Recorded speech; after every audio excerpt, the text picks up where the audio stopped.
الحمد لله نحمده ونستعينه ونستغفره ونؤمن به ونتوكل عليه ونعوذ بالله من شرور أنفسنا ومن سيئات أعمالنا من يهده الله فلا مضل له ومن يضلله فلا هادي له ونشهد أن لا إله إلا الله وحده لا شريك له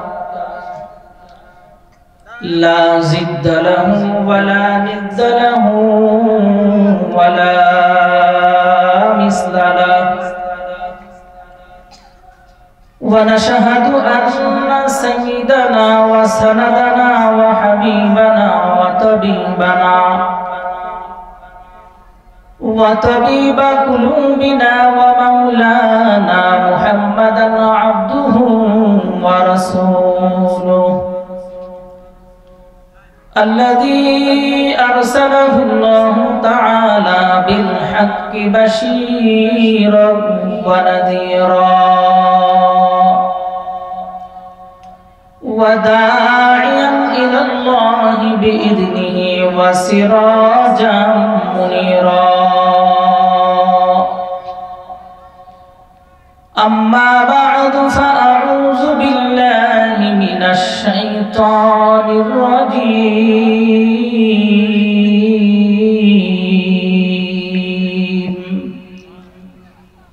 بسم الله الرحمن الرحيم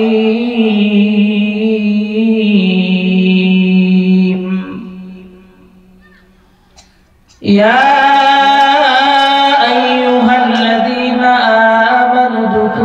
في السلم كافة ولا تتبعوا خطوات الشيطان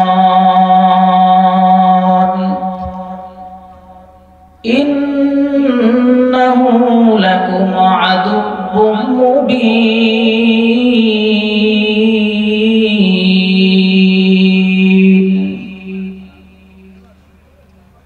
وقال تعالى يا أيها الذين آمنوا اتقوا الله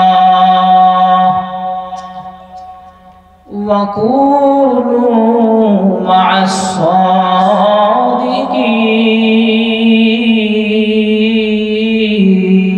الصادقين وقال تعالى يا أيها الذين آمنوا توبوا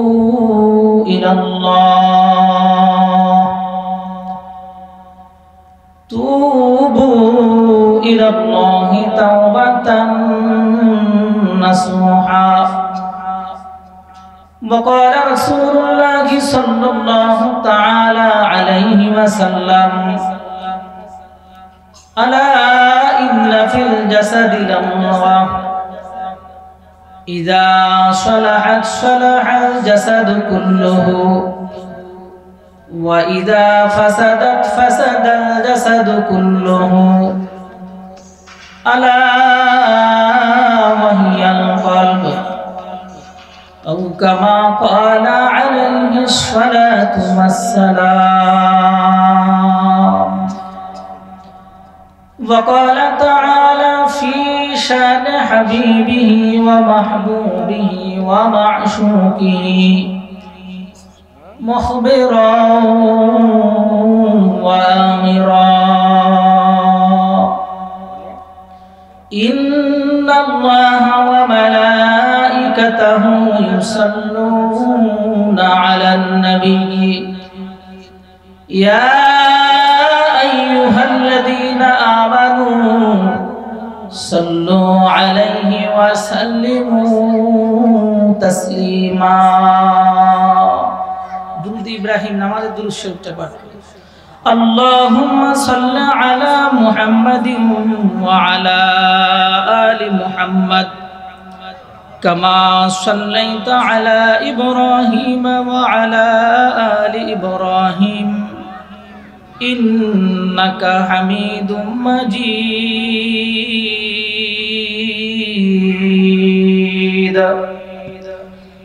اللهم بارك على محمد وعلى آل محمد كما باركت على إبراهيم وعلى آل إبراهيم إنك حميد مجيد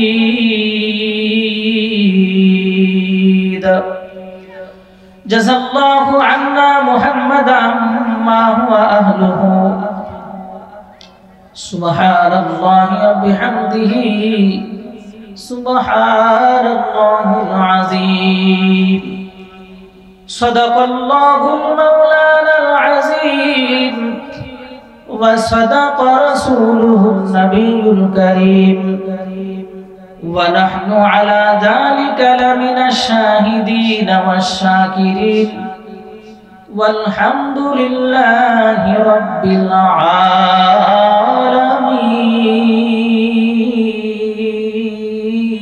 العالمين وقال الشاعر गर्भ सूरत आदम साबुदे गर्भ सूरत आदम साबुदे अहमद बूझल हम एक साबुदे आदमीरा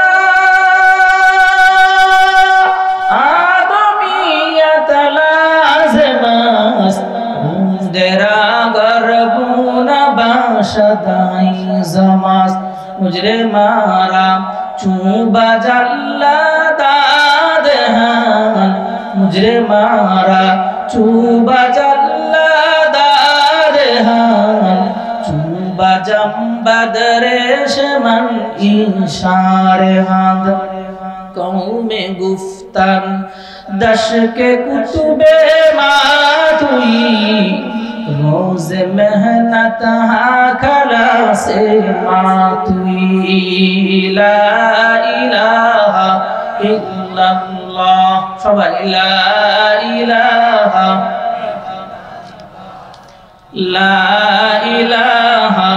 इल्लल्लाह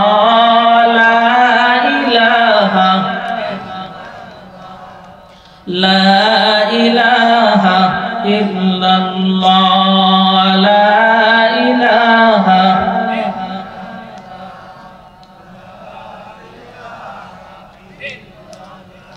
ला जिद्द वला निद्द वला हद्द लिमौला ला जिद्द वला निद्द वला हद्द लिमौला अलआन कमा कान वलम यल्क ज़वाला अलआन कमा कान वलम यल्क ज़वाला ला इलाहा इल्लल्लाह ला इलाहा इल्लल्लाह ला इलाहा इल्लल्लाह मुहम्मदुर रसूलुल्लाह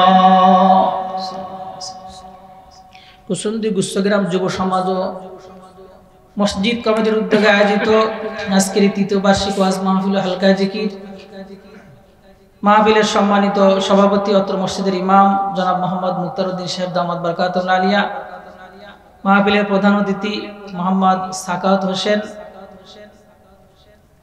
প্যানেল চেয়ারম্যান 3 নম্বর কুসুন্দি ইউনিয়ন পরিষদ আজকের মাহফিলের প্রধান মেহমান প্রধান বক্তা তনজিম উদ্দিন একাডেমি ফুলতলা খুলনার প্রতিষ্ঠাতা পরিচালক হযরতুল আল্লাহ মাওলানা মুফতি আশরাফ সাইদ কাসেমি সাহেব দামাত বরকাতুল আলিয়া ফাজিল দারুল উলুম দেওবন্দ ভারত মাহফিলের অন্যান্য দাওয়াতি উলামা একরাম স্টেজে উপস্থিত অত্র অঞ্চলের গণ্যমান্য ব্যক্তিবর্গ সামনে উপবিষ্ট কুসুন্দি আবাসন কুসুন্দি বড় কুসুন্দি খর্দ কুসুন্দি ওলিনগর এবং বিভিন্ন জায়গাতে আগত আল্লাহ পাক রব্বুল ইজ্জতের মহব্বতের বান্দাগণ স্নেহের কচিকাচা কলিজার টুকরা যুবক ভাইরা পর্দার আলো বসে থাকা আমার মা বোনেরা কথার শুরুতে আমরা সেই মহান রব, মহান মালিকের দরবারে শুকরিয়া আদায় করি যে মালিক আমাকে, আপনাকে, আমাদেরকে দুনিয়ার সমস্ত প্রকারের কর্মব্যস্ততার থেকে বিরত রেখে মাগরিব থেকে শুরু করে এই পর্যন্ত এবং এখন থেকে শুরু করে শেষ পর্যন্ত থাকবার নিয়তে আজকের এই নুরানি কোরআন মজলিসে আসবার, বসবার, শুনবার, বলবার মতো তৌফিক আল্লাহ পাক আমাদেরকে দান করলেন। এই জন্য সেই মহান মালিকের দরবারে শুকরিয়া আদায় করার অর্থে আমরা সকলে জোরে সরে পড়ি আলহামদুলিল্লাহ। তৃতীয় বার্ষিক ওয়াজ মাহফিল মানেই এর আগে আরো 2 বছর মাহফিল এখানে হয়েছে, এবার 3 নম্বর বছর চলতেছে। সেই হিসাবে আমরা ভালো মতোই সাক্ষী দিতে পারবো। আমিও যেহেতু এই অঞ্চলেরই সন্তান, আমার থেকে আপনারা আরো বেশি ভালো বলতে পারবেন, যেহেতু আমি সবসময় এখানে থাকি না, আপনারাই সবসময় থাকেন। তো সেই হিসেবে আমরা বলতে পারি বিগত 2 বছর যে মাহফিলটা হয়েছে, সেই মাহফিলে এমন কিছু শ্রোতা এখানে উপস্থিত ছিল যাদের মধ্যে থেকে অনেকে এখন আর শ্রোতা হিসেবে এখানে উপস্থিত নাই। শুধু শ্রোতা হিসেবে দুনিয়াতেই না, দুনিয়াতেই তারা নাই, পরকালের বাসিন্দা হয়ে গেছে। এরকম কিছু লোক আছে না? কিছু লোক দুনিয়ার থেকে চলে গেছে, হয়তো পুরুষের মধ্যে হতে পারে অথবা মহিলাদের মধ্যে হতে পারে, যে যারা বিগত 2 বছরের মাহফিলে ছিল কিন্তু এবছর তারা আর থাকতে পারে নাই। শুধু মাহফিলেই না, দুনিয়াতেই নাই, দুনিয়ার থেকে বিদায় নিয়ে কবরের বাসিন্দা হয়ে গেছে। আল্লাহ সুবহানাহু ওয়া তাআলা এখন পর্যন্ত আমাদেরকে জীবিত রাখছেন। নিঃসন্দেহে আল্লাহ পাকের পক্ষ থেকে এটা আমাদের জন্য অনেক বড় একটা নিয়ামত। কারণ দুনিয়া যতদিন আছি ততদিন পর্যন্ত আমল করার সুযোগ আছে, নেকির ভান্ডার পূর্ণ করার, সমৃদ্ধ করার সুযোগ আছে। 2 চোখ বন্ধ হওয়ার সাথে সাথে, নিঃশ্বাস বন্ধ হওয়ার সাথে সাথে সব কিছু বন্ধ হয়ে যায়।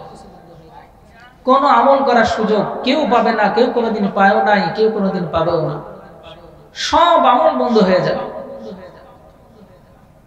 যতটুকু আল্লাহ পাক আমাদেরকে হায়াতের জিন্দেগিতে রাখছেন, এইটুকু হলো কামাই করার জন্য। এই জন্য রাসূল আকরাম সাল্লাল্লাহু আলাইহি সাল্লাম বলেন, দুনিয়া মাজরাআতুল আখিরাহ, দুনিয়াটা হলো পরকালের শস্য ক্ষেতের মতো। শস্য ক্ষেত, আমরা ক্ষেত ফসল জন্মাই, আমরা এখানে অধিকাংশ কৃষিজীবী। ক্ষেত ফসল আমরা ফলাই, খেতে আমরা চাষ করি। যে যেমন চাষ করে সে সেরকম ফল পায়, কথা ঠিক কিনা? খেতে যদি কেউ ধান চাষ করে তাহলে বলেন তো দেখি, সিজন শেষে সে কি ধান পায় নাকি সেই ক্ষেত থেকে পাট পায়? কোনটা? ধান চাষ করলে ধানই পায়। যে ব্যক্তি পাটের চাষ করে সিজন শেষে সে সেখান থেকে কি পায়? পাটই পায়। যে ঘাসের চাষ করে সিজন শেষে সে কি পায়? ঘাসই পায়। আবার যেই যায় কিছু লাগাক না কেন, যেই যায় কিছু বনন করুক না কেন, সেই বোনাটার পরে যদি সে যথাযথ পরিচর্যা, যথাযথ যত্ন যদি সেই খেতে না করে, তাহলে যেই পরিমাণ ফসল পাওয়ার কথা সেই পরিমাণ ফসল সেখান থেকে সে উৎপাদন করে পায় না। এজন্য আমরা দেখতে পাই অনেক সময় এমন হয়, পাশাপাশি ক্ষেতওয়ালা 2 জন, একজন যত্ন করেছে, একজন যেরকম শ্রম দেওয়ার দরকার শ্রম দিয়েছে, সুতরাং ওই জমির থেকে যেই পরিমাণ ফসল পাওয়ার কথা ছিল ঠিক সেই পরিমাণ ফসল পেয়ে সে সুখী সমৃদ্ধ জীবন গড়ছে। আর আরেকজন খেতে বীজ বপন করেছে, কিন্তু সেখানে যে পরিমাণ যত্ন করার দরকার ছিল, পানি দেওয়ার দরকার ছিল, সার ওষুধ দেওয়ার দরকার ছিল, সেই পরিমাণ দেয় নাই। সে কিন্তু সেখান থেকে সেই পরিমাণ ফসল পায় না আগের ব্যক্তি যে পরিমাণ পেয়েছে, ঠিক কিনা? দোকানদার 2 জন ব্যবসা করে, একজন দিল মন সবকিছু দিয়ে ব্যবসা, সব নিয়ম নীতি মেনে ব্যবসা করে, বছর শেষে সে যে পরিমাণ মুনাফা অর্জন করে, অপরজন যে সময় দেয় না, ঠিক মতো দোকানে থাকে না, সকালে থাকে তো বিকেলে থাকে না, বিকেলে থাকে তো সকালে থাকে না, একদিন থাকে তো 3 দিন বন্ধ রাখে, ক্রেতাদের সাথে যেমন আচরণ করার দরকার সেরকম আচরণ করে না। বলেন তো দেখি, বছরের শেষে সে কি সফল ব্যবসায়ী না বিফল ব্যবসায়ী? বিফল ব্যবসায়ী হিসেবে পরিগণিত হয়। এজন্য কিছু করতে হলে আপনাকে কিছু মুজাহাদা করতে হবে, খেতে আপনাকে কিছু বনন করতে হবে, ক্ষেতের থেকে আপনাকে কিছু উপার্জনের জন্য এখানে আপনার শ্রম দেওয়া লাগবে। যে যেমন শ্রম দিবে, আর শ্রমটা যদি উসুল মোতাবেক হয়, তার মানে হলো ব্যবসায়িকের যে উসুল আছে সেই হিসাবে যদি সে শ্রম দেয়, তাহলে পরে সেখান থেকে সে সফল ব্যবসায়ী হিসেবে শেষ পর্যন্ত যথেষ্ট মুনাফার অধিকারী হিসেবে। চাষি চাষ করে, চাষবাসের যে সূত্র আছে, চাষবাসের যে নিয়ম নীতি আছে, সেই নিয়ম নীতিকে ফলো করে যদি সে চাষ করে, তাহলে দেখা যাবে সিজন শেষে সে পর্যাপ্ত পরিমাণ ফসল থেকে সেখান থেকে অর্জন করতে। এইজন্য আল্লাহর হাবিব মুহাম্মদুর রাসূলুল্লাহ সাল্লাল্লাহু আলাইহি ওয়াসাল্লাম বলেন, আদ-দুনিয়া মাজরাআতুল আখিরাহ। আল্লাহর হাবিব মুহাম্মদুর রাসূলুল্লাহ সাল্লাল্লাহু আলাইহি ওয়াসাল্লাম বলেন, উম্মত, আমি তোমাদের জন্য জানায় গেলাম এই দুনিয়াটা হলো তোমাদের জন্য শস্য ক্ষেতের মতো। এই শস্য ক্ষেতে যে যেরকম বীজ বপন করবে সে সেরকম ফসল উৎপাদন করতে পারবে। এখানে যে যেরকম শ্রম দিবে সে ঠিক সেরকম শ্রমের বদলা সেখান থেকে সেই পরিমাণ পাবে। যেরকম শ্রম দেবে, যেরকম বীজ বপন করবে সেরকম ফসল পাবে। যার শ্রমটা ঠিক মতো হবে না, যার যত্ন ক্ষেতের ঠিক মতো হবে না, সে পরিপূর্ণভাবে ক্ষেত সেখান থেকে অর্জন করতে পারবে না, ফসল অর্জন করতে পারবে না।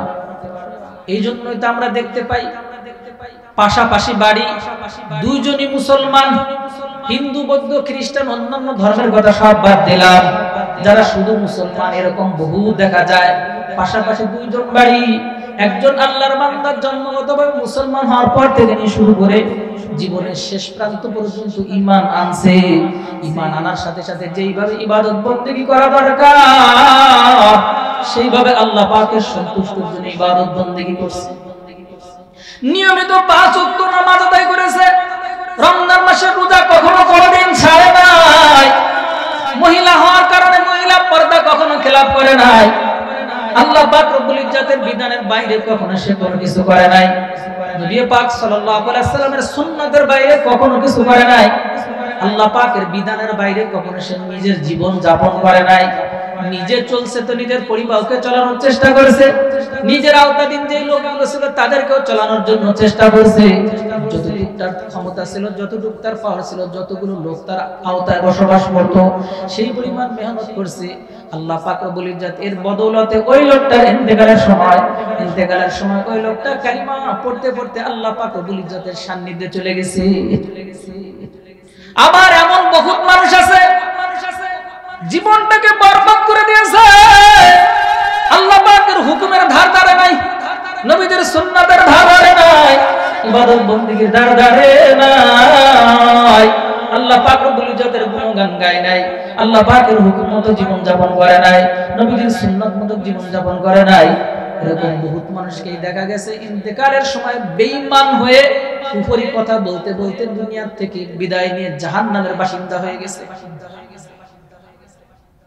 বহুত মানুষ এরকম আছে। দুই ভাগ মানুষ আল্লাহ পাক সুবহানাহু ওয়া তাআলা এই জন্য কোরআনে কারীমের মধ্যে বলেন, ফারিকুন ফিল জান্নাতি ওয়া ফারিকুন ফিস সাঈর। আল্লাহ পাক রব্বুল ইজ্জত বলেন, আমার বান্দাদের মধ্যে দুই ভাগ, একটা ভাগ হলো জান্নাতি আর একটা ভাগ হলো জাহান্নামী। একটা ভাগ দুনিয়া থেকে নেক আমল করবার কারণে জান্নাতের বাসিন্দা হয়ে যাবে, আর একটা ভাগ আল্লাহ পাকের পক্ষ থেকে হাত পার পর, আল্লাহ পাকের পক্ষ থেকে সুস্থতা পার পর, আল্লাহ পাকের পক্ষ থেকে নিয়ামত রাজি পার পর, এই নিয়ামত রাজির শুকরিয়া আদায় না করবার কারণে, আল্লাহ পাক রব্বুল ইজ্জতের ইবাদত বন্দেগী না করবার কারণে আল্লাহ পাকের পক্ষ থেকে দুনিয়ায় থাকা অবস্থায় জাহান্নামের সার্টিফিকেট নিয়ে জাহান্নামী হয়ে দুনিয়া থেকে বিদায় নিতে হয়েছে। আজকে আমরা যে মাহফিলে আসছি এখান থেকে কিছু নিয়ে যাওয়ার চেষ্টা করব তো ইনশাআল্লাহ। বলেন, কিছু নিয়ে যাওয়ার চেষ্টা করব তো ইনশাআল্লাহ। কার কার নিয়ত আছে আল্লাহকে দেখা দেন। নারায়ে তাকবীর, নারায়ে তাকবীর। আল্লাহ পাক সকলকে কিছু নিয়ে যাওয়ার মতো তৌফিক দিক, সকলে পড়ি আমিন। আল্লাহু আকবার। হে একটু ভালো করে শোনার চেষ্টা করুন। বলেন তো দেখি দুনিয়াতে আমাদেরকে পাঠাইছে কে? আরো জোরে বলেন কে? আল্লাহ পাক রব্বুল ইজ্জত দুনিয়াতে আমাদেরকে পাঠাইছে। আমরা কেউ আল্লাহ পাক রব্বুল ইজ্জতের কাছে দরখাস্ত করি নাই, মাবুদ গো আমাদেরকে মানুষ বানায় দুনিয়াতে পাঠাও, এরকম দরখাস্ত আমরা কেউ আল্লাহ পাকের কাছে কখনো কোনোদিন করি নাই। আবার আমরা আল্লাহ পাকের কাছে কখনো কোনোদিন বলি নাই, ও মাবুদ গো আমাদেরকে মানুষ হিসেবে তুমি দুনিয়াতে পাঠাও। আল্লাহ পাকের কাছে আমরা কখনো কোনোদিন বলি না, ও আল্লাহ আমাদেরকে তুমি দুনিয়াতে মুমিন বানাও, মুসলমান বানাও, আমাদেরকে মুসলমানের ঘরে জন্মগ্রহণ করে পাঠাও, আমাদেরকে ইমানদারের ঘরে ইমানদার হিসেবে পাঠাও। এমন দরখাস্ত আমরা কেউ কোনোদিন করি নাই। হে যুবক ভাই, হে বৃদ্ধ বাবা, হে পর্দার মা গো, চক্ষু দুইটা একটু বন্ধ করে একটু ফিকির করো রে মা। ও মা গো, এই দুনিয়া একদিন আমরা কেউ ছিলাম না, কেউ ছিলাম না, কেউ ছিলাম না। আল্লাহ পাক রব্বুল ইজ্জত আমার মা আমার বাবা দুইজনের এক বিশেষ মুহূর্তে আল্লাহ পাক রব্বুল ইজ্জতের পক্ষ থেকে আল্লাহ পাক সূরা তরিকের মধ্যে বলে দিয়েছেন, ইয়াখরুজু মিন বাইনি সুলবি ওয়াত তারাইব। সূরা তরিকের মধ্যে আল্লাহ পাক রব্বুল ইজ্জত বলেন, আমার মায়ের বক্ষ দেশ থেকে আর আমার বাবার পৃষ্ঠদেশ থেকে, সুলবুদ মানে পৃষ্ঠদেশ, তার মানে মেরুদণ্ডের হাড়, আর তারাইব মানে হলো মায়ের বুক থেকে, এই দুই জায়গা থেকে 2 ফোঁটা নাপাক পানি আল্লাহ পাক রব্বুল ইজ্জত একত্রিত করে মায়ের রেহেমে পাঠায় দিয়েছিলেন। মায়ের রেহেমে আমার আপনার জন্য আল্লাহ পাক রব্বুল ইজ্জত সর্বপ্রথম পানি আকারে পাঠাইছেন। সেখানে মিলিত থাকবার পর 40 দিন পর্যন্ত আমি আর আপনি নাপাক পানি ছিলাম। আল্লাহ পাক রব্বুল ইজ্জত এই জন্য বড় আফসোস করে বলে, হে মানুষ, লাম ইয়াকুন শাইয়্যাম মাযকুরা, হাল আতা আলাল ইনসানি হিনুম মিনাদ দাহরি লাম ইয়াকুন শাইয়্যাম মাযকুরা। আরে বান্দা, তোমার উপর দিয়ে কি এমন একটা সময় যায় নাই যেই সময়টা তুমি উল্লেখযোগ্য কোনো বস্তুই ছিলে না? উল্লেখযোগ্য কি হবে? উল্লেখযোগ্য তো বহু দূরের কথা। তুমি তো ছিলে নাপাক পানি, যেই নাপাক পানি তোমার মা শরীর থেকে বের হওয়ার কারণে তোমার মায়ের উপরে গোসল ফরজ হয়ে গিয়েছিল। যেই নাপাক পানি তোমার বাবার শরীর থেকে বের হওয়ার কারণে তোমার বাবার উপরে গোসল ফরজ হয়ে গিয়েছিল। এমন একটা নাপাক পানি, সেই পানি আমি তোমার মায়ের রেহেমের মধ্যে 40 দিন পর্যন্ত রাখছিলাম। সেইটা আবার আস্তে আস্তে আস্তে আস্তে রক্ত আকার ধারণ করেছিল। সেখানে রক্ত ছিল 40 দিন পর্যন্ত। এরপরে আবার রক্ত 40 দিন পর্যন্ত থাকবার পর সেটা একটা গোশতের টুকরায় পরিণত হয়েছিল। সেই গোশতের টুকরা থেকে আল্লাহ আবার আপনার নাক তৈরি করেছে, আবার আপনার হাত তৈরি করেছে, আবার আপনার পা তৈরি করেছে। একটু ভালো করে বোঝো যুবক ও আবাসনের লোকজন, একটু দিল থেকে কথাগুলো বোঝার চেষ্টা করো। আল্লাহ পাক রব্বুল ইজ্জত ওই মুহূর্তে সৃষ্টি করার মুহূর্তে আল্লাহ কতজনকে হাত দেয় না, কতজনকে আল্লাহ পাক পা দেয় না, পঙ্গু করে দুনিয়াতে পাঠায়। ওই সময় আল্লাহ পাক রব্বুল ইজ্জত যাকে চোখ দেয় না, দুনিয়ার সমস্ত ডাক্তাররা মিলেও চোখ দিতে পারে না। ওই সময় আল্লাহ পাক যাকে শ্রবণ শক্তি দেয় না, দুনিয়ার 14 গোষ্ঠীর সব ডাক্তাররা মিলেও চক্ষু দিতে পারে না, ওই শ্রবণ শক্তি আর দিতে পারে না। ওই সময় আল্লাহ পাক রব্বুল ইজ্জত যাকে জবান দেয় না, কথা বলার মতো শক্তি দেয় না, ওই মানুষের জিন্দেগিতে কখনো কোনোদিন কথা বলতে পারে না। ওই সময় আল্লাহ সুবহানাহু ওয়া তাআলা আমার আপনার মাথা তৈরি করার সময় মাথার মধ্যে যে তারগুলো দিয়ে দেয়, যে রগগুলো দিয়ে দেয়, যে রেশাগুলো দিয়ে দেয়, কত মানুষের রগ এলোমেলো দেওয়ার কারণে জন্মগতভাবে পাগল হয়ে দুনিয়ার আল্লাহ আমার আপনার রব, আমার আপনার মালিক আল্লাহ আমাকে পাগল বানায় নাই, বোবা বানায় নাই, আমাকে কালা বানায় নাই, বধির বানায় নাই, আমাকে পঙ্গু বানায় নাই। কি সুন্দর 2টা হাত দেছে, কি সুন্দর 2টা পা দেছে, কি সুন্দর একটা মাথা দেছে, কি সুন্দর আল্লাহ পাক 2টা চোখ, কি সুন্দর হাতগুলোর মধ্যে নখ দিয়ে দিয়েছে। এই নখগুলোকে আল্লাহ পাক আবার কি সুন্দর করে কবজা দিয়ে দিয়েছে, যেমন খুশি তেমন আমি ব্যবহার করতে পারি। একটু চিন্তা করলে বের হয়ে যায়, এই নখগুলো যদি শক্ত থাকতো আর এইগুলো যদি এরকম কবজা বিশিষ্ট না হতো, কিচ্ছু ধরতে পারতাম না, ঠিক মতো খাবারটা খাইতে পারতাম না। আল্লাহ কি সুন্দর করে আমার আপনার রব, আমার আপনার মালিক আমাকে বানাইছে। যেখানে চোখ থাকার দরকার সেখানে চোখ, যেখানে কান থাকার দরকার সেখানে কান, যেখানে জিহ্বা থাকার দরকার সেখানে জিহ্বা, যেখানে দাঁত থাকার দরকার সেখানে দাঁত।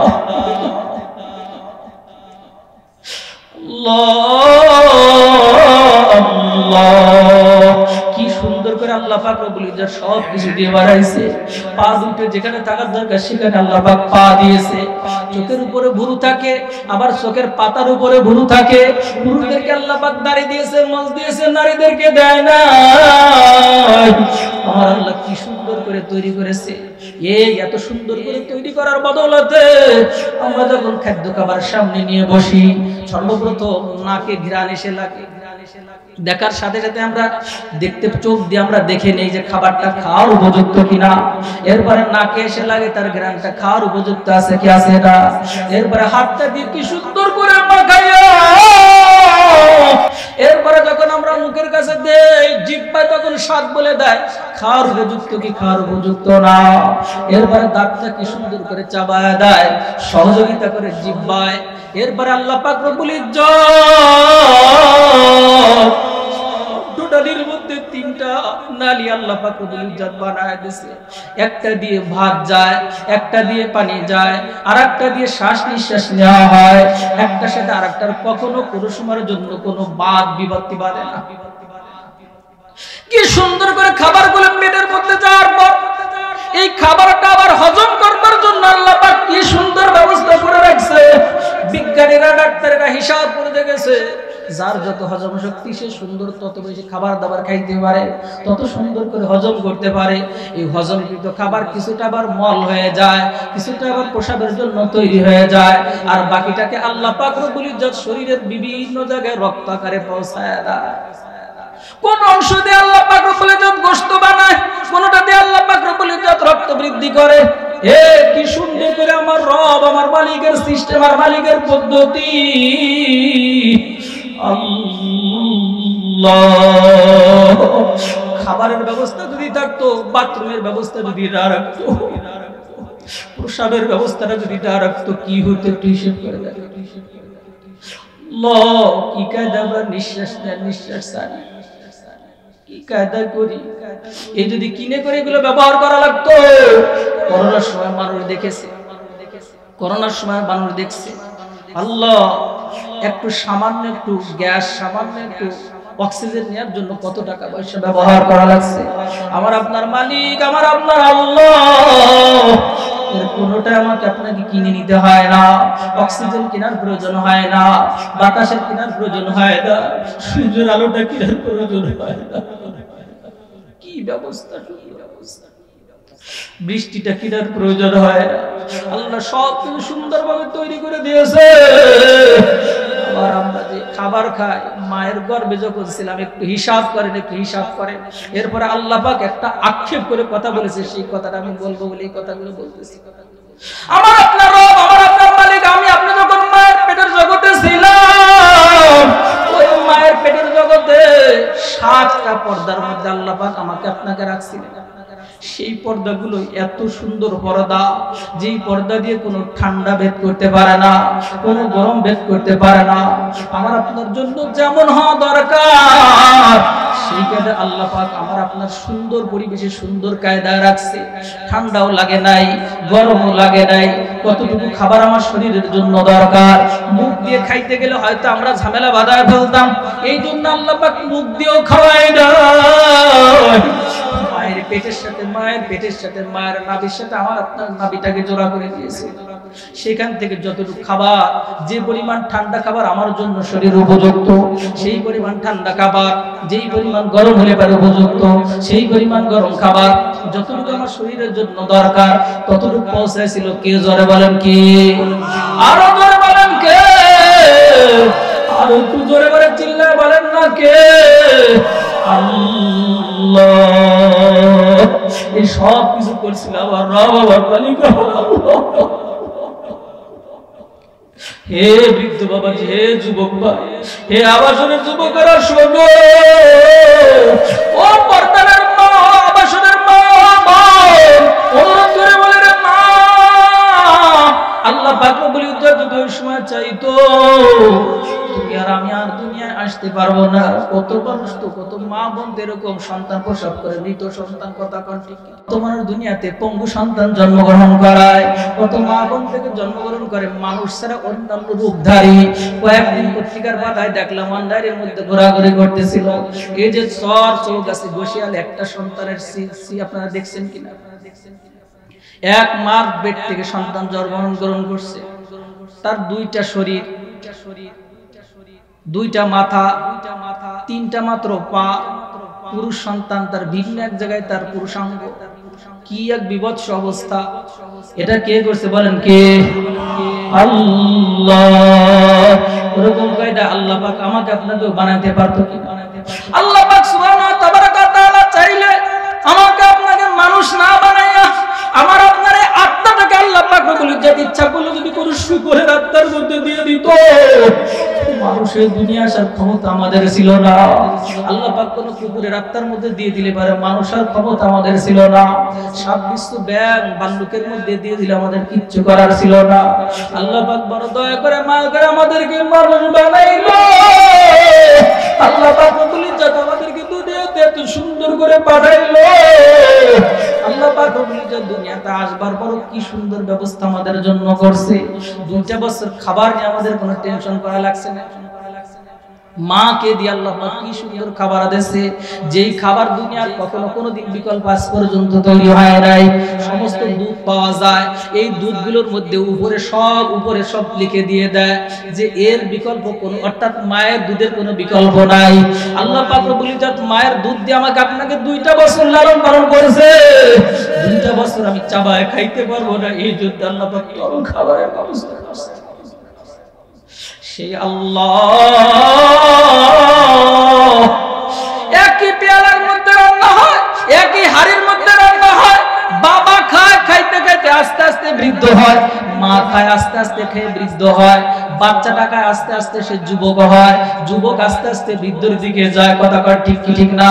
এই কুদরতের কারিশমা কে ঘটায়? জোরে বলেন কে কে কে? আল্লাহ ঘটায়। আল্লাহ সে আল্লাহ পাক সূরা বাকারার মধ্যে বলতেছেন, একটু ভালো করে শুনেন। আল্লাহ পাক রব্বুল ইজ্জত আমার আপনার জন্য কি ব্যবস্থা করছে রে বাবা, ও ফারদানের মা গো। এই যে শীতকাল টিবল চাপলে পরে ঠান্ডা পানি বের হওয়ার কথা ছিল, কিন্তু আল্লাহ পাক রব্বুল ইজ্জত ঠান্ডা পানি দেয় নাই যে আমার বান্দার কষ্ট হবে। ও কোথায় গেজার পাবে, ও কোথায় গ্যাসের চুলা পাবে, ও কোথায় আগুনের চুলা পাবে, ওর কষ্ট হবে। এই জন্য আল্লাহ পাক রব্বুল ইজ্জত টিবল চাপলে পরে ওই মাটির নিচ থেকে গরম দোজালা পানি বের করে দেয়। কথা বল ঠিক কি ঠিক না? আল্লাহ আমার আপনার রব, আমার আপনার মালিক ভালো করেই জানে যে গরমকাল যখন শুরু হয়ে যাবে আমার বান্দার মনে যাবে একটু ঠান্ডা পানি খাইতে। আল্লাহ পাক রব্বুল ইজ্জত মাটির নিচের পানি গরমকালে গরম হওয়ার কথা ছিল, কিন্তু আল্লাহ পাক রব্বুল ইজ্জত সেই পানিটাকে গরমকালে আমার আপনার জন্য ঠান্ডা বানায় দেয়। আল্লাহ কি সুন্দর ব্যবস্থা আমার মালিক আপনার আমার জন্য করে রাখছে। সব কিছুর ব্যবস্থা আল্লাহ করছে। শীতকালে যে সবজিগুলো পাওয়া যায় গরমকালে তার থেকে ব্যতিক্রম সবজি। কথা বলেন ঠিক কি ঠিক না? গরমকালে যে সবজিগুলো পাওয়া যায় শীতকালে তার ব্যতিক্রম সবজি। আমার আপনার রব, আমার আপনার আল্লাহ গরমকালে কোনটা খেলে আমার আপনার শরীরের জন্য উপকার হবে সেটা আমার আপনার রব পাঠায়া দেয়, শীতকালে কোনটা উপকার হবে সেইটা দিয়ে দেয়। এত কিছু দেওয়ার পরে আমার আপনার রব বলে, বান্দা গো কাইফা তাকফুরুনা বিল্লাহ, কাইফা তাকফুরুনা বিল্লাহ। আল্লাহ পাক রব্বুল ইজ্জত বলে কাইফা তাকফুরুনা বিল্লাহ। এদিকে তাকান, এদিকে আল্লাহ পাক বলেন কাইফা, কিভাবে তাকফুরুনা বিল্লাহ, আল্লাহ পাকের সাথে কুফর করো। ওয়া কুনতুম আমওয়াতান, অথচ বান্দা তুমি তো মৃত ছিলে, তুমি তো কিছুই ছিলে না, তোমার তো জীবন যৌবন কিচ্ছু ছিল না। কাইফা তাকফুরুনা বিল্লাহি ওয়া কুনতুম আমওয়াতা ফাআহইয়াকুম। আল্লাহ পাক রব্বুল ইজ্জত বলে এরপরে আমি তোমাদেরকে জীবিত করেছি। ফাআহইয়াকুম সুম্মা ইউমীতুকুম, এরপরে বান্দা একসময় আমি আবার তোমার মওত দান করব। সুম্মা ইউহয়িকুম, এরপরে আবার তোমাকে আমি জীবিত করব। সুম্মা ইলাইহি তুরজাউন, সুম্মা ইলাইনা তুরজাউন, এরপরে বান্দা আবার তোমাকে আমার কাছে ফেরত আসতে হবে। এদিকে তাকান, বলেন কার কাছে যাওয়া লাগবে? সবাই বলেন কার কাছে যাওয়া লাগবে? দুনিয়ার মানুষ সব কিছু অস্বীকার করতে পারে, কিন্তু মওতকে অস্বীকার করার কোনো সুযোগ আছে? কত বড় যত বড় লোকই হোক না কেন, যত বড় পাওয়ারফুল হোক না কেন, যত বড় প্রেসিডেন্ট হোক না কেন, মওতের থেকে বাঁচার কোনো লাইন নাই, কোনো লাইন নাই, কোনো লাইন নাই। ফিরাউনের মতো মানুষ যদি 450 বছর রাজত্ব করার পর মওতের দ্বারস্থ হওয়া লাগে, মৃত্যুবরণ করা লাগে, সাদ্দাদের মতো মানুষ যদি 1750 বছর রাজত্ব করবার পর মৃত্যুবরণ করা লাগে, নমরুদের মতো মানুষ যদি শত শত বছর রাজত্ব করার পর মৃত্যুবরণ করা লাগে, আবু জাহেল উতবা সাহেবার যদি দুনিয়া থেকে বিদায় নেওয়া লাগে, উসবিন মুখের মতো মানুষ 1000 বছর হায়াত পার পর যদি ইন্তেকাল করা লাগে, এত বড় শক্তিশালী, এত বড় উচ্চতা, এত বড় সময় পার পর যদি ইন্তেকাল করা লাগে, আমার আপনার কি ইন্তেকাল করা লাগবে কি লাগবে না? কোন বলেন লাগবে কি না? কবে লাগবে তার কোনো ঠিক ঠিকানা নাই, মওতের কোনো গ্যারান্টি নাই। মওত এমন একটা জিনিস, কখন কার কোন সময় দরজায় এসে দাঁড়াবে কেউ জানি না, কেউ জানি না, কেউ জানি না। আল্লাহ পাক রব্বুল ইজ্জত বলেন, শুনে রাখো, কুল্লু নাফসিন যায়িকাতুল মাউত, প্রত্যেকটা প্রাণীকে মৃত্যুর স্বাদ গ্রহণ করা লাগবে। বেশি দিন হিসাবের দরকার নাই। আমার আপনার কতজনের বাপ নাই, আমার আপনার কতজনের দাদা নাই, আমার আপনার কতজনের পরদাদা নাই, এমনও তো আছে কতজনের সন্তান নাই, কতজনের নাতি বুদ্ধি পর্যন্ত দাদার সামনে থেকে চলে গেছে। কথা কোন ঠিক কি ঠিক না? আসার সিরিয়াল আছে কিন্তু যাওয়ার কোনো সিরিয়াল নাই। আগে দাদা আসে, তারপরে বাপ, তারপরে তার সন্তান। কিন্তু যাওয়ার ক্ষেত্রে এমন বহু দেখা যায়, দাদা বেঁচে আছে, নাতি বুদ্ধি চলে গেছে। কথা কোন ঠিক কি ঠিক না? এইভাবে যাওয়া লাগবে, চলে যাওয়াই লাগবে। আল্লাহ পাক এই জন্য বলেন, কাইফা তাকফুরুনা বিল্লাহ, ও বান্দা কিভাবে তোমরা আমাকে অস্বীকার করো, কিভাবে আমার ইবাদত বন্দেগীতে দূরে থাকো। ওরে বান্দা, আমি তো তোর কাছে বেশি কিছু চাই নাই। আমার রব, আমার আল্লাহ বলেন, 24 ঘন্টা আমি তোকে দিলাম, আমি তোকে আরাম উপকরণ সবকিছু দান করলাম। দিনকে বাড়ালাম তোর জীবন উপকরণ করবার জন্য, রাতকে বাড়ালাম তোর ঘুমানোর জন্য, তোর জন্য আমি কত কিছুর ব্যবস্থা করলাম। রে বান্দা, তোর কাছে শুধু একটা জিনিস চাইছি, যে তুই এর থেকে আমাকে একটু সময় বের করে আমি আল্লাহকে ইবাদত বন্দেগী করো। আমার রব সারাদিনের মধ্যে কতটুকু চাই? আমার মালিক বলে 5 ওয়াক্ত নামাজ আদায় করো। 5 ওয়াক্ত নামাজ আদায় করতে কতটুকু টাইমের প্রয়োজন হয়? সামান্য বেশি সময়ের টাইম প্রয়োজন হয়। 5 ওয়াক্ত নামাজের জন্য কতটুকু টাইমের প্রয়োজন হয়? একটু খেয়াল করেন কথা বন্ধু। সকালবেলা 4 রাকাত নামাজ, 4 রাকাত নামাজ পড়তে আগে পরে দিয়ে নাই সর্বোচ্চ ধরলাম আধা ঘন্টা টাইম, এত সময় লাগে না। জোহরের নামাজে নাই ধরলাম আধা ঘন্টা, আসরে নাই ধরলাম আধা ঘন্টা, এরকম মাগরিবে ধরলাম না আধা ঘন্টা, ইশায় ধরলাম না আধা ঘন্টা, সব মিলে 5 ওয়াক্ত নামাজের সর্বোচ্চ হয়তো 2.5 ঘন্টা সময় লাগে। 24 ঘন্টার মধ্যে 2.5 ঘন্টা সময় এত লাগে না, তারপরও বললাম 2 ঘন্টা লাগে। সে 2 ঘন্টা টাইম আল্লাহর সামনে দাঁড়াইতে আল্লাহু আকবার কতজনে দাঁড়ায়? বেশিরভাগ দাঁড়ায় নাকি কম সংখ্যক দাঁড়ায়? কথা কন, কথা বলেন, কম সংখ্যক না বেশি সংখ্যক? আজকে যারা মাহফিলের আয়োজক, আমি যেখানে যাই মাহফিলের আয়োজকদের নিয়ে কিছু কথা বলার চেষ্টা করি। এই গুচ্ছ গ্রামে যারা আছে তাদেরকে বলবো, এই মাহফিল কিন্তু দেওয়ার নাম নাজাত পাওয়া না, মাহফিল দেওয়ার মধ্যে কোনো কামিয়াবি নাই। আমল করে আল্লাহর সামনে দাঁড়ানোর মধ্যে সবচেয়ে কামিয়াবি। আল্লাহু আকবার। এই যে মসজিদ, সরকারি পক্ষ থেকে একটা সুন্দর একটা মসজিদ করে দেওয়া হয়েছে আপনাদের জন্য, আপনাদের থাকবার জন্য আপনাদের ঘর, আর ইবাদতের জন্য আপনাদের জন্য মসজিদ। সেই মসজিদে আমি তো মাঝে মাঝে নামাজে আসি, অধিকাংশই তো দেখি যে আমাদের অঞ্চলের লোকজন, এই অঞ্চলের লোক তেমন দেখা যায় না। আমার উপরে রাগ করার দরকার নাই, মনে পড়বে একদিন আমার কথা। আজকে যে বলতেছে আমার উপরে রাগ করার দরকার নাই, বলেন তো দেখি, নামাজ কি শুধু সাধারণ সব মানুষের জন্য নাকি যারা এখানে বসবাস করে তাদের জন্য নামাজ? তাদের জন্য নামাজ আছে কি আছে না? তাদের জন্য রোজা আছে কি আছে না? তাদের জন্য পর্দা আছে কি আছে না? তাদের জন্য ইবাদত বন্দেগী আছে কি আছে না? এগুলো তো সবারই জন্য। কথা বলেন ঠিক কি ঠিক না? এর জন্য আমি বলবো, আজকে আমরা যারা এখানে আসি, নামাজ আজকের থেকে পড়ার নিয়ত করতে পারি না ইনশাআল্লাহ। আমার রব, আমার মালিক সারাদিনের মধ্যে 2 থেকে 2.5 ঘন্টা চাইছে, মাত্র 2 থেকে 2.5 ঘন্টা। আল্লাহ পুরো টাইমটাই তো আল্লাহ আমাকে দিয়েছে। সকাল থেকে নিয়ে শুরু করে আমি দিনের অর্ধেক পর্যন্ত ফজরের নামাজটা পড়েই এরপরে জোহর পর্যন্ত আমার কাজ করে পারবো। আল্লাহর পক্ষ থেকে কোনো নিষেধ নাই, কাজটা যদি হালাল হয়।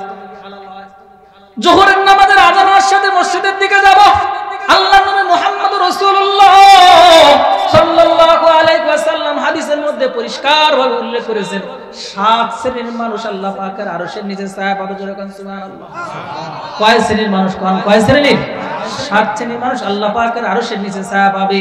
ওইটা আমার আজকের আলোচনার বিষয় না। ওর মধ্যে থেকে একটা কথা একটু বলি।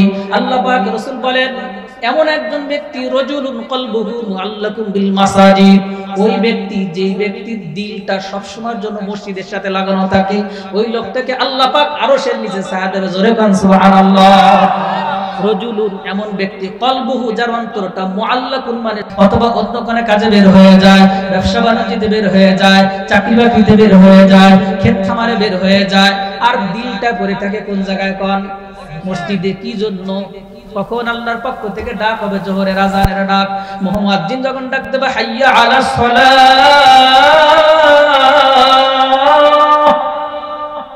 হাইয়া আলাস সালাহ,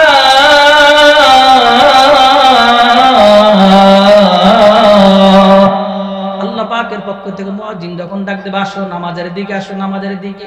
শুধু নামাজের দিকেই ডাক না রে ভাই, আল্লাহ পাকের পক্ষ থেকে আরো একটা ডাক দেওয়া হয়। সাথে সাথে মুয়াজ্জিন বলে হাইয়া আলাল ফালাহ, হাইয়া আলাল ফালাহ।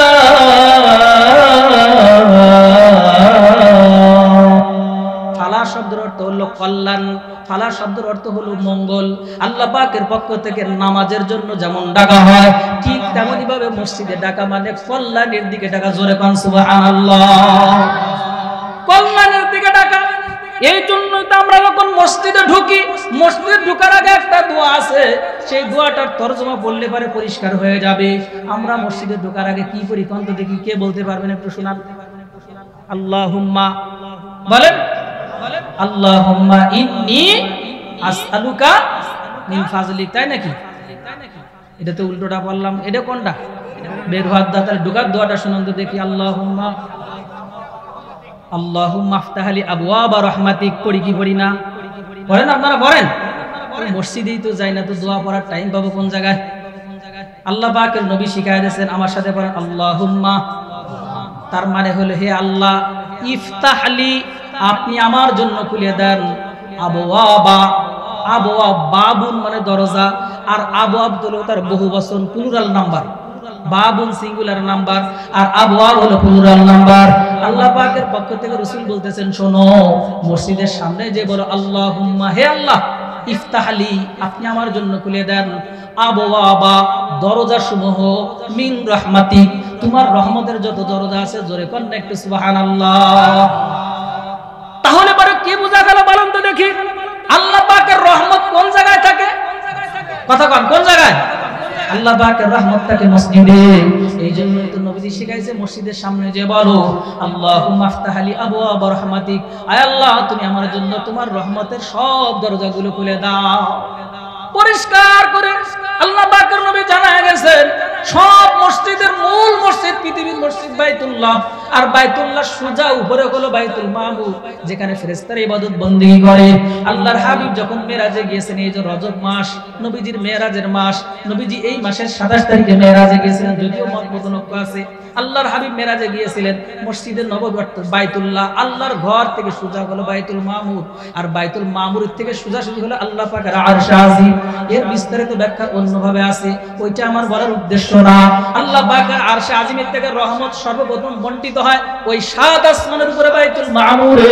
বাইতুল মামুরের থেকে সেই রহমত সর্বপ্রথম আসে বাইতুল্লাহ, আর বাইতুল্লাহ থেকে সেই মসজিদের মাধ্যমে, সেখান থেকে আল্লাহ পাক রব্বুল ইজ্জত সারা পৃথিবীর সব মসজিদে রহমত পৌঁছায় দেয়। জোরে করেন একটু সুবহানাল্লাহ। সুন্দর হিসাবটা মিলে যাবে, একটু হিসাব করেন। যেরকম আমাদের বাংলাদেশে, সারা পৃথিবীর কথাই বলি, সব পৃথিবীতে একটা ঘর আছে, পার্লামেন্ট। ঘরটার নাম কি? পার্লামেন্ট, সংসদ ভবন। সেই সংসদ ভবনের সবকিছু পাস হয়, পাস হওয়ার পরে তারপরে যায় জেলা লেভেলে বা বিভাগীয় লেভেলে, বিভাগীয় থেকে জেলা লেভেলে, জেলা লেভেলের থেকে থানা লেভেলে, থানা লেভেলের থেকে ইউনিয়ন লেভেলে, ইউনিয়ন লেভেলের থেকে এরপরে কোন জায়গায়? ওয়ার্ড লেভেলে, গ্রাম লেভেলে, এরপরে মহল্লায় মহল্লায়, বাড়িতে বাড়িতে। কতক্ষণ ঠিক কি ঠিক না?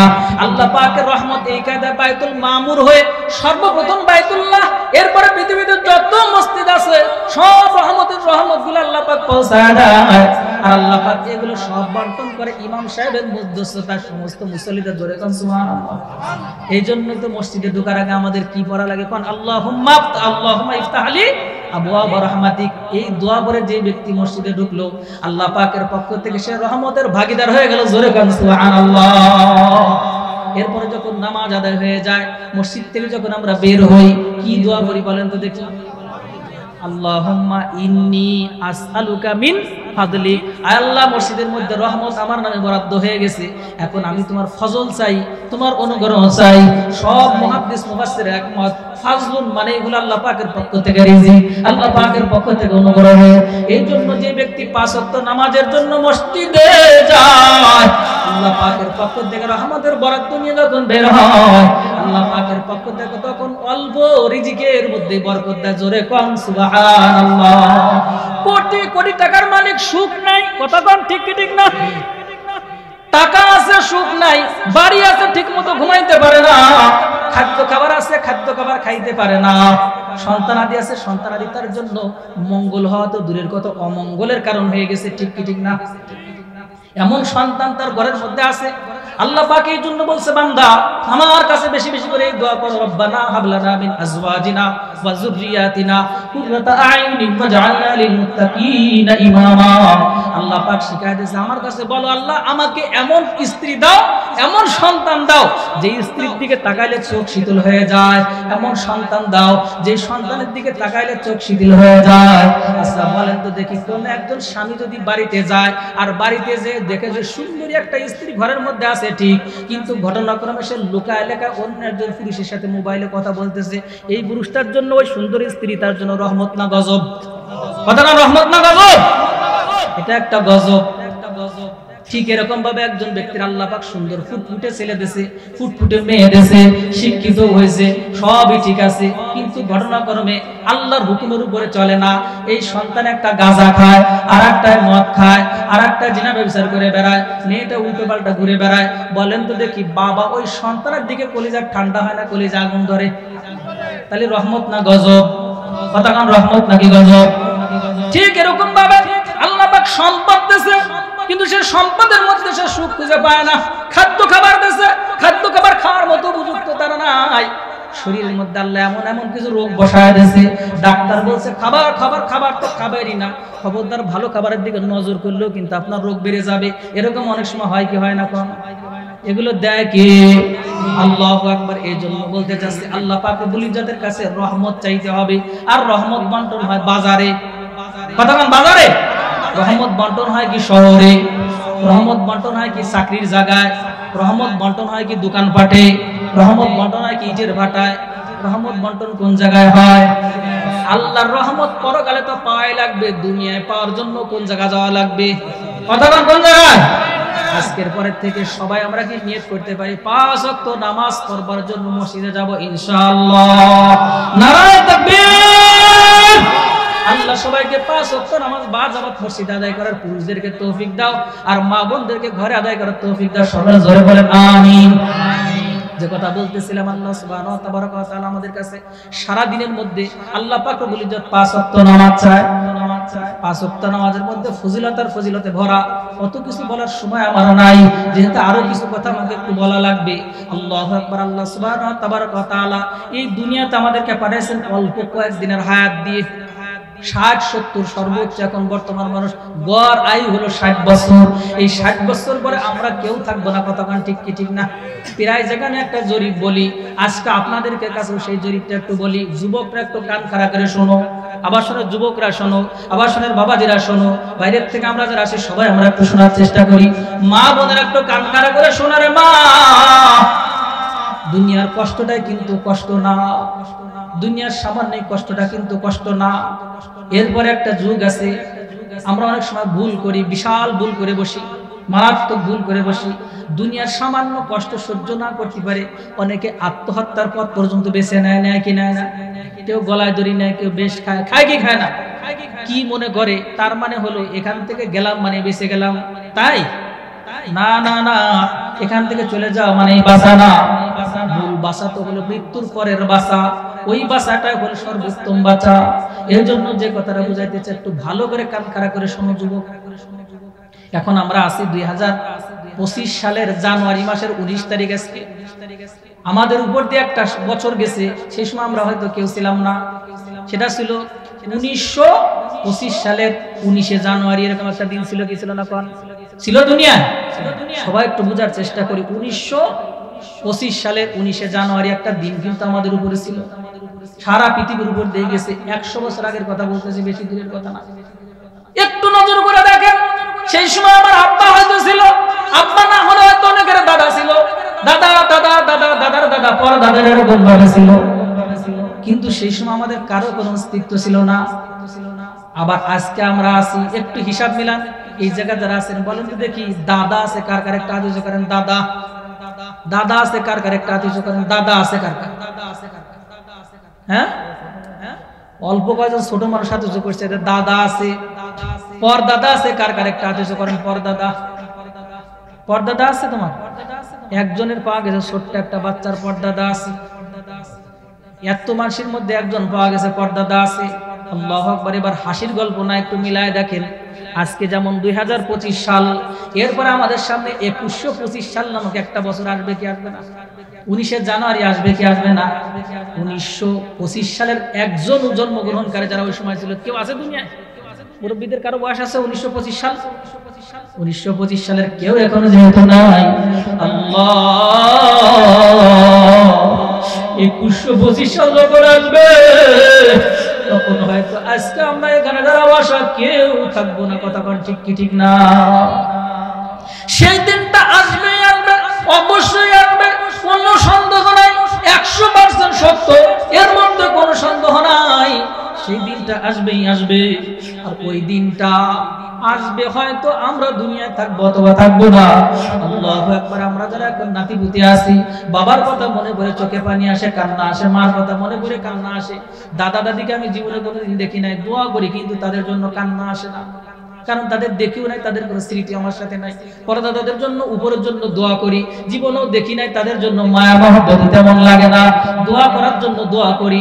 ঠিক এমনই ভাবে আমি আপনি আমার সন্তানকে রেখে যাচ্ছি, তার সন্তান হবে, তার সন্তান হবে। 1925 সালে যেরকম আমার আপনার দাদা দাদি পর দাদারা ছিল, তারা চলে গেছে, আমরা তাদের জন্য দোয়া করি, মনেও থাকে না, কষ্টও লাগে না। আবার 2125 সাল যখন আসবে তখন দেখা যাবে আমার নাতিপুতি, আমার নাতিপুতির সন্তানরা থাকবে, তারা তাদের বাপ মার জন্য দোয়া করবে। আমার আপনার কথা স্মরণ থাকতেও পারে, নাও পারে। আমার আপনার জন্য কেউ দোয়া করবে, হয়তো বা করবে না। কথা কান ঠিক কি ঠিক না?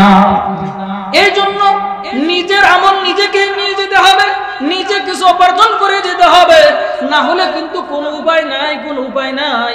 এই দুনিয়াতে যদি কেউ কষ্টে থাকে, একভাবে না একভাবে তার সংসার কিন্তু চলেই যায়। যার ঘর নাই, সরকার হয়তো তার ঘরের ব্যবস্থা করে দেয়। যার খাবার নাই, কোনোভাবে হয়তো তার খাবারের ব্যবস্থা হয়ে যায়। সর্বশেষ কিছু ব্যবস্থা না থাকলে সে কিন্তু ভিক্ষা করেও তার সংসারটা চালাইতে পারে। কথা ঠিক কি ঠিক না? একভাবে না একভাবে তার চলেই যায়, কেউ না কেউ না কেউ তাকে খাবার পৌঁছাই দেয়, একভাবে না একভাবে তার চলেই যায়। এই দুনিয়া ঘর না থাকলে একভাবে না একভাবে তার ঘরের ব্যবস্থা হয়ে যায়। কিন্তু একজন মানুষ যখন মওতের সময় কালিমা নিয়ে, ঈমান নিয়ে মৃত্যুবরণ না করতে পারে, আমল নিয়ে যে ব্যক্তির মৃত্যু হবে না, ওই ব্যক্তির জন্য ওই যে কষ্ট শুরু হয়ে যাবে, আর কখনো কোনো দিন ওই কষ্ট শেষ হবে না। এই দুনিয়াতে এমন বহুত মানুষ আছে, বাবা গরিব ছিল, দাদা গরিব ছিল, নিজে পড়াশোনা করে, নিজে ভালো চাকরি বাকরি করে ভালো ঘর বাড়ি করেছে, বহুত প্রমাণ এমন আছে।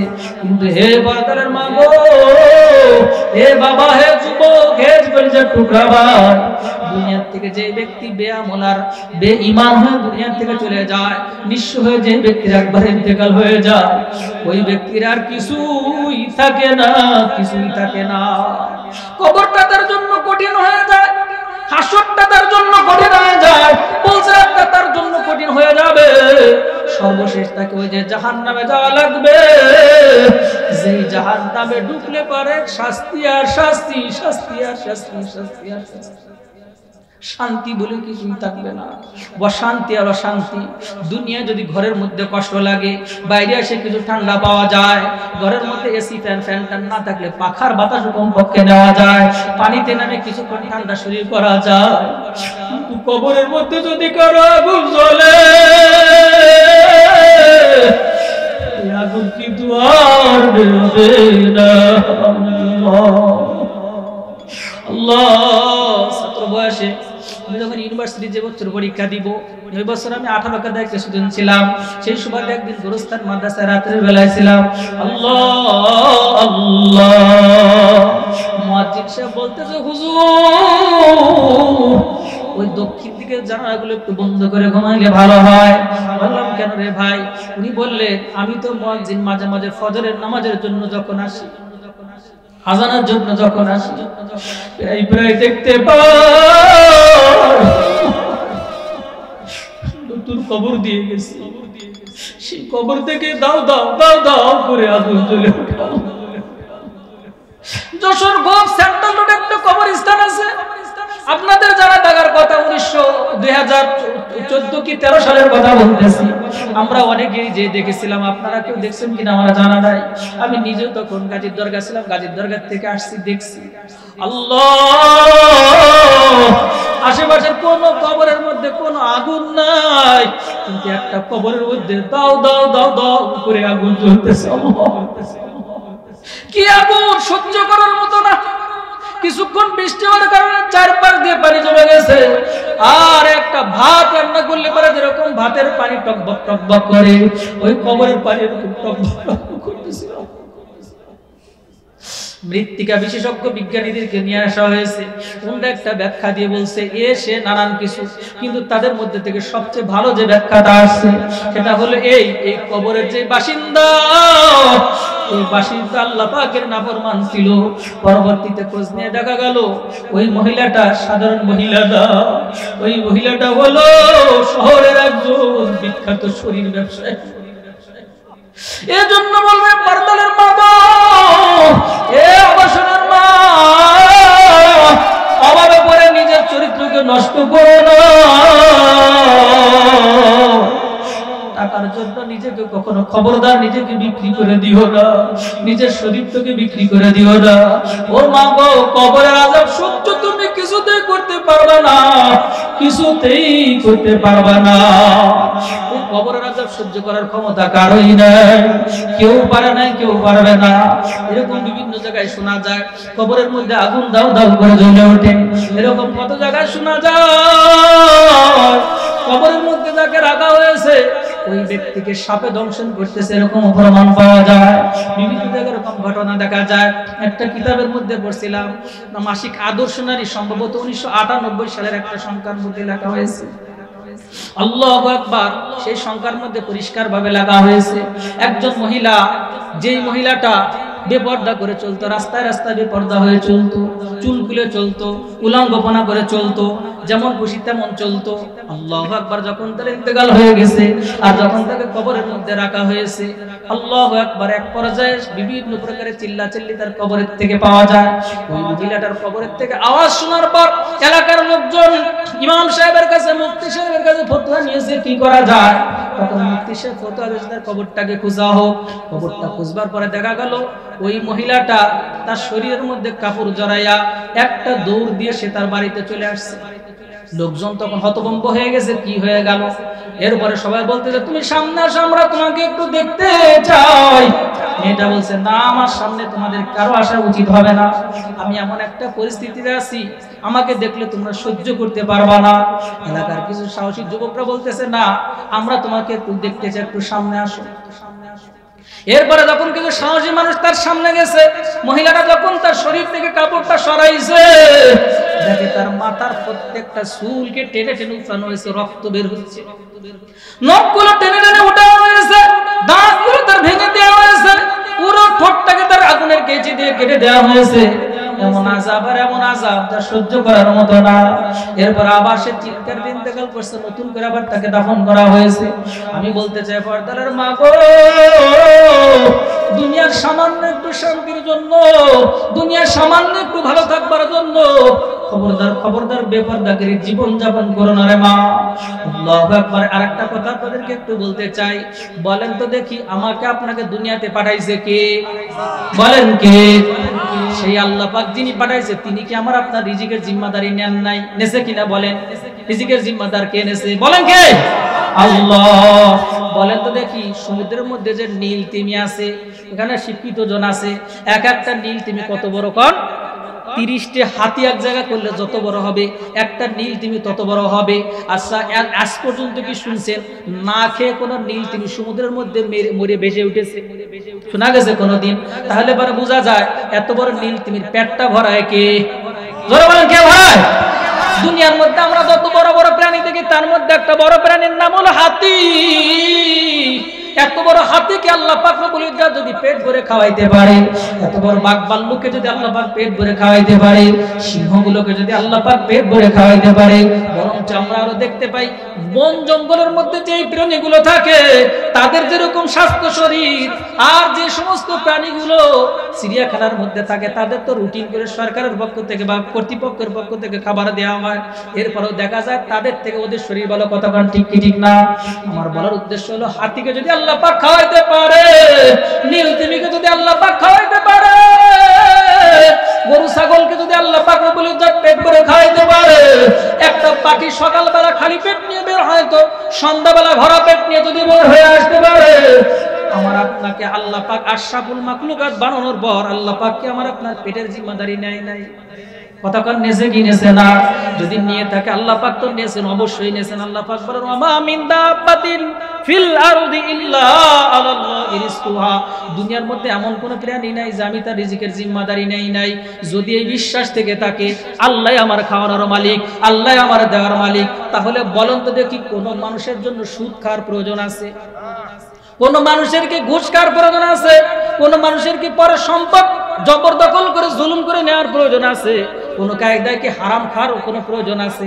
যদি তাই না থাকে আজকের থেকে একটু নিয়ত কি করা যায়, আল্লাহর দিকে তাকায় আমাকে আল্লাহ দুনিয়াতে পাঠাইছে, সেই আল্লাহ আমাকে খাওয়াবে, এই বিশ্বাস যদি থেকে থাকে আজকের থেকে যার যার নিয়ত সেই করেন। আমি আর কখনো কোনো দিন অন্যায়ভাবে কোনো হারাম খাবো না ইনশাআল্লাহ। নিয়ত করা যায় ইনশাআল্লাহ। আজকের পর থেকে হারাম কিছু খাবো না, নামাজ ছাড়বো না। মা বোনদের জন্য ছোট্ট একটা কথা বলবো, হুজুর এসে বসে আছেন, আল্লাহু আকবার। রাসূল আকরাম সাল্লাল্লাহু আলাইহি সাল্লাম বলেন, হে আবাসনের মা, তোমাদের জন্য চারটি কথা নবীজির পক্ষ থেকে আমি বলে যাই। আল্লাহর হাবিব সাল্লাল্লাহু আলাইহি সাল্লাম বলেন, ইদা সাল্লাতিল মারআতু খামসাহা, একজন মহিলা যখন 5 ওয়াক্ত নামাজ আদায় করবে, ওয়া সামাত শাহরাহা, রমজান মাসে রোজা পালন করবে, ওয়া আহসানাত ফারজাহা, সতীত্বর হেফাজত করবে, তার মানে পর্দা করবে, ওয়া তাআত বালাহা, আর স্বামীর খেদমত করবে। আল্লাহ পাকের নবী বলেন, কি লালাহা, ওই মহিলাকে বলা হবে উদখুলিল জান্নাতা, তুমি জান্নাতে প্রবেশ করো, বিআইবা বিন শিইতে, যেই দরজাতে খুশি সেই দরজা। জোরে করেন একটু সুবহানাল্লাহ। 4টি কাজ মহিলাদের জন্য নবী বলছেন।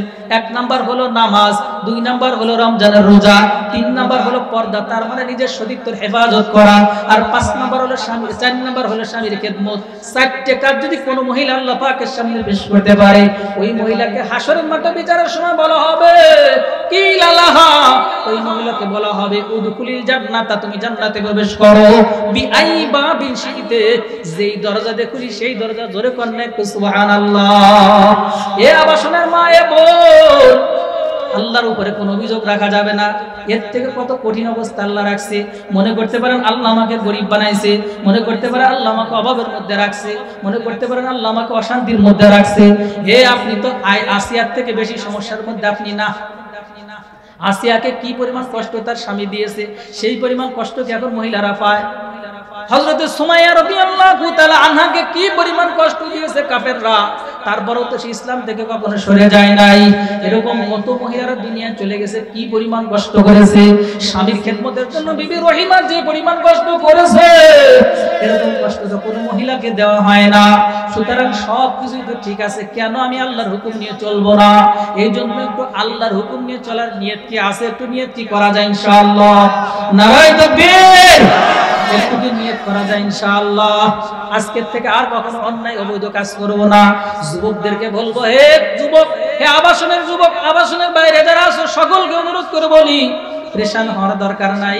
যুবকদেরকে আল্লাহ সবচেয়ে বেশি পছন্দ করে। সরকার চাকরি নেওয়ার ক্ষেত্রে বুড়োটার আগে দেয় না জোয়ানটার আগে দেয়? কতক্ষণ কাকে আগে দেয়? আরো বরং যৌবন শেষ হওয়ার সাথে সাথে সরকার তাকে রিটায়ার করে দেয়। কতক্ষণ ঠিক কি ঠিক না? আল্লাহ পাক যুবকদের ইবাদত বন্দেগী পছন্দ করে। এই জন্য ওই যে 7 শ্রেণীর মানুষ যারা আল্লাহর আরশের নিচে ছায়া পাবে, তার মধ্যে এমন যুবকও আছে যে যুবক নিজের চরিত্রকে হেফাজত করতে, যে কোন বংশের কোন ভালো ফ্যামিলির কোন মহিলাও যদি বলে, যদি ভালো ফ্যামিলির কোনো মহিলাও যদি বলে যে আমার সাথে খারাপ অন্যায় আচরণ করো, ওই যুবক তখন বলে ইন্নী আখাফুল্লাহ, আমি আল্লাহ পাককে ভয় করি। আমি কাকে ভয় করি? আল্লাহকে ভয় করি। এই কথা বলে যে সরে আসে, ওই যুবককে আল্লাহ পাক আরশের নিচে ছায়া দেবে। এই জন্য যুবকদের জন্য বিশাল রহমত, যুবকদের জন্য বিশাল আল্লাহ পাকের পক্ষ থেকে ফজিলত। যদি কোনো যুবক আল্লাহকে ভয় করে, কাকে ভয় করে বলেন? ইন্নী আখাফুল্লাহ, এই শব্দটা আসছে যে আমি আল্লাহকে ভয় করি।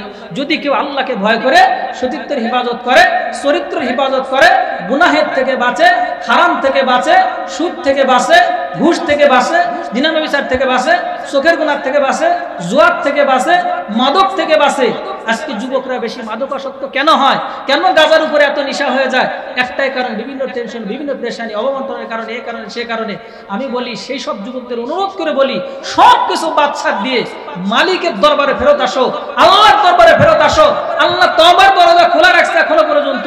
খালেস দিলে একান্ত একান্ত আল্লাহর সামনে দাঁড়িয়ে গভীর রজনীতে, দিনের বেলায় হোক, মসজিদের এক কোনায় হোক, নিজের ঘরের এক কোনায় হোক, সব চিন্তা ভাবনা বাদ দিয়ে, মোবাইল বাদ দিয়ে, গাঁজা বাদ দিয়ে, ইয়াবা বাদ দিয়ে, তাস প্লাট বাদ দিয়ে, সব কিছু বাদ দিয়ে আল্লাহর সামনে এসে দাঁড়াও।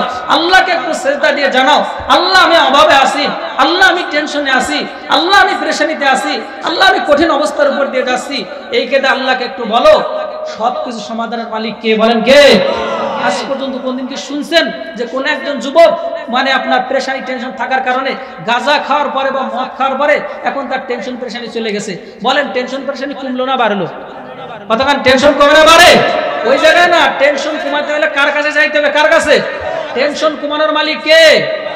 আর যদি কেউ আল্লাহর হুকুমের বাইরে চলে যায়, আল্লাহ পাক রব্বুল ইজ্জত বলেন ওমান আরাজান যানকি ওমান আরাজান যিকরি, যে ব্যক্তি আমার স্মরণ থেকে, আমার জিকির থেকে, আমার ইবাদত থেকে গাফেল হয়ে যায়, আল্লাহ পাক বলেন ফাইন্না লাহু মাইশাতান যানকা, আমি তার দুনিয়ার জীবনকে সংকীর্ণ করে দেই।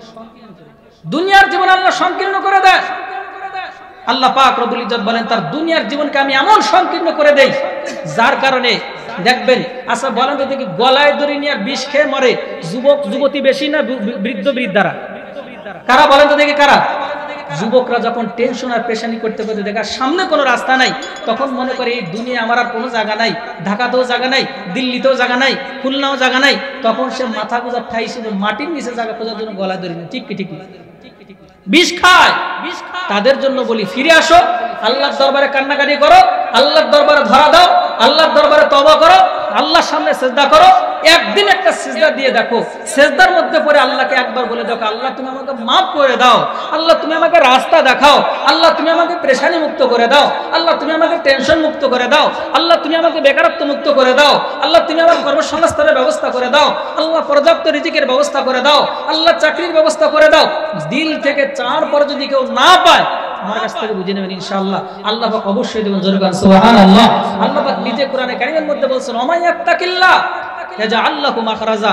যত বড় কঠিন বিপদ হোক, যত বড় মুসিবত হোক, যত বড় টেনশন হোক, যত বড় পেরেশানি হোক, কারো কাছে বলার দরকার নাই, কারো কাছে যাওয়ার দরকার নাই। ওযু করে মসজিদে যে আল্লাহর সামনে একটু দাঁড়ায় যান, মা বোনেরা ওযু করে পাক পবিত্র হয়ে নামাজের মুসাল্লায় দাঁড়ায় যান, আল্লাহর সামনে একটু দাঁড়ায় যান, আল্লাহর কাছে বলেন আমার আপনার আল্লাহ কি এমন আল্লাহ যে তিনি কানে শোনেন না? আমার আল্লাহ কি কানে শোনেন না? আমার আল্লাহ কি মাটির বানানো আল্লাহ? বলেন আমার মাটির বানানো আল্লাহ? আমার আপনার আল্লাহ কি পাথরে বানানো আল্লাহ? আমার আপনার আল্লাহ হাইয়ুন, আমার আল্লাহ লা ইয়ামুতু, আমার আল্লাহ কাইয়ুম, আমার আল্লাহ পাক রব্বি আর রব, আমার আল্লাহ পাক জব্বার, আমার আল্লাহ পাক সত্তার, আমার আল্লাহ পাক আলিম, আমার আল্লাহ পাক বাসির, আমার আল্লাহ পাক হালিম, আমার আল্লাহ পাক সব গুণে গুণান্বিত।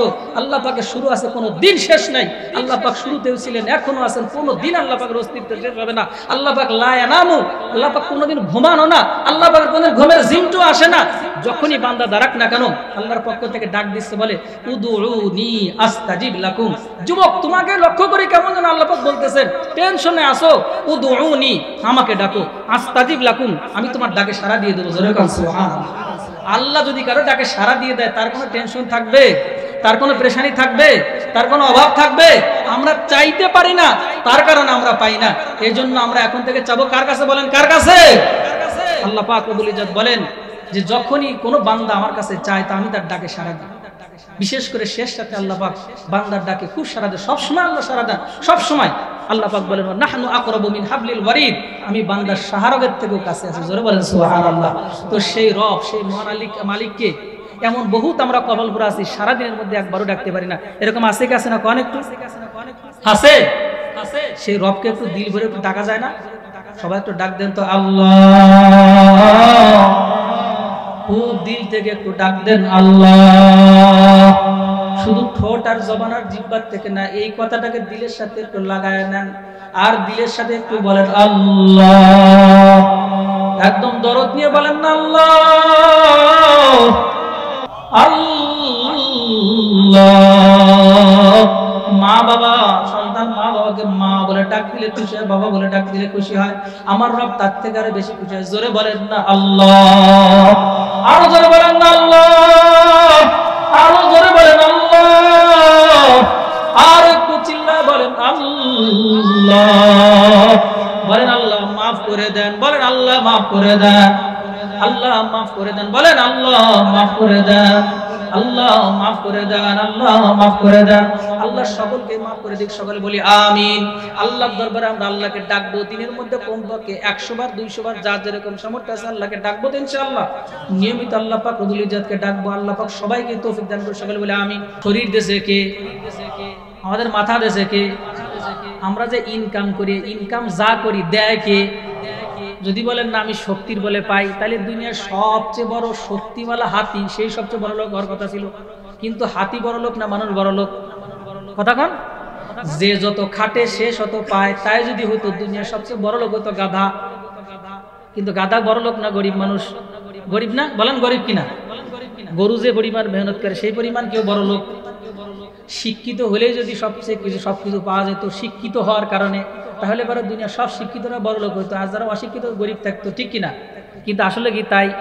যশোরের আকিজ মিয়ার নাম শুনেছেন? এত বড় ধনী, উনার কত টাকা ছিল হিসাব করতে 15 দিন লাগছে। কয়দিন?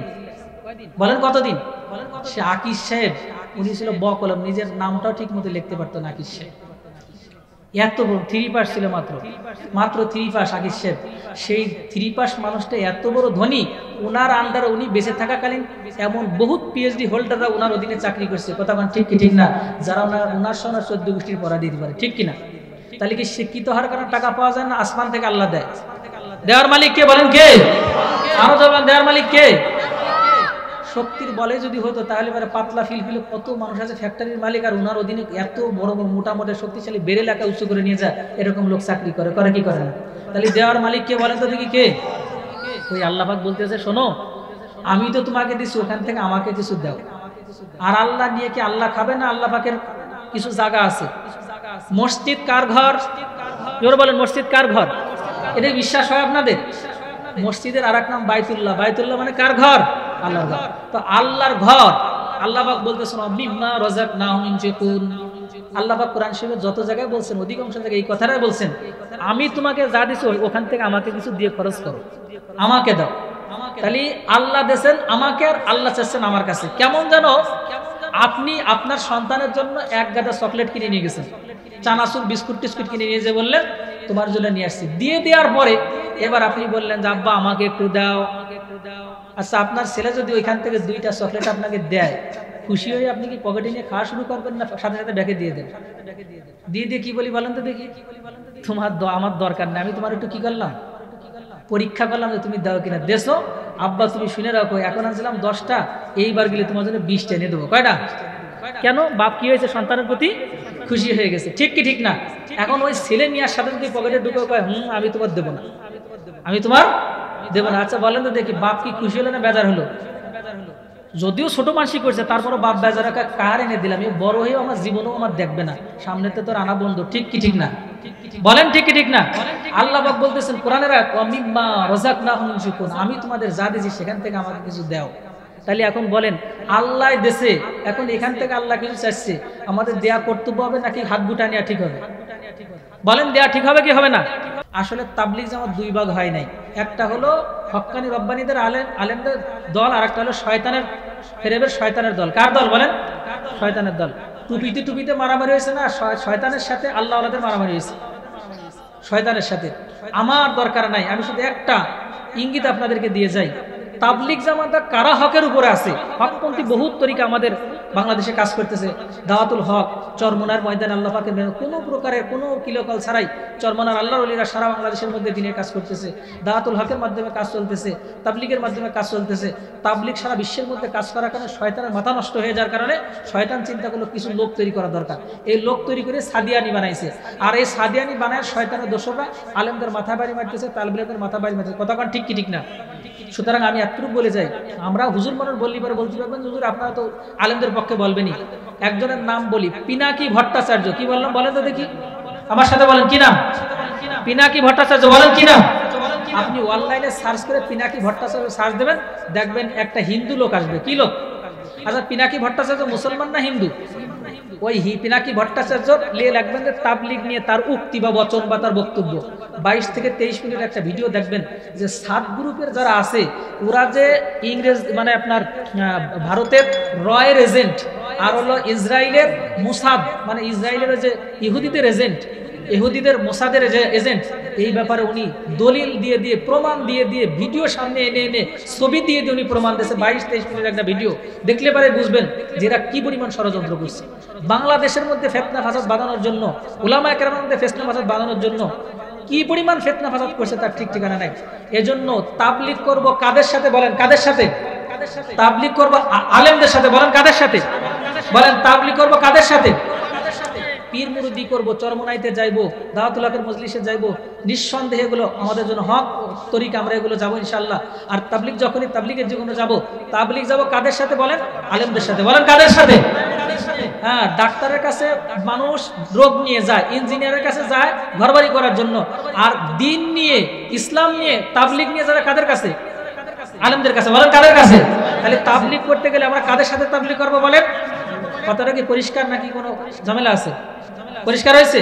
আল্লাহ পাক আমাদের সকলকে সব কাজে, দাওয়াতুল হকের কাজে, দ্বীনের কাজে, চরমনার ময়দানে সব জায়গায় আলেমদের সাথী হয়ে, মাদ্রাসার সাথী হয়ে আল্লাহ পাক আমাদের সকলকে চলার এবং সামনে আগানোর তৌফিক দান করে। সকল ভাই আমিন। আল্লাহ পাক আমাদের সকলকে তৌফিক দান করুন। যারা দান করলেন সকলকে আল্লাহ কবুল করুক। ভাইকে আমি অনেক সময় বসায় রাখছি, মসজিদের দিনে তাকায় মহিলাদের পক্ষ থেকে আরো 3030 টাকা আসছে, আল্লাহ পাক কবুল করুক। 91 টাকা আসছে, হিসাব হয়ে যাক। এখন আমি আমার কথাকে শেষ করলাম।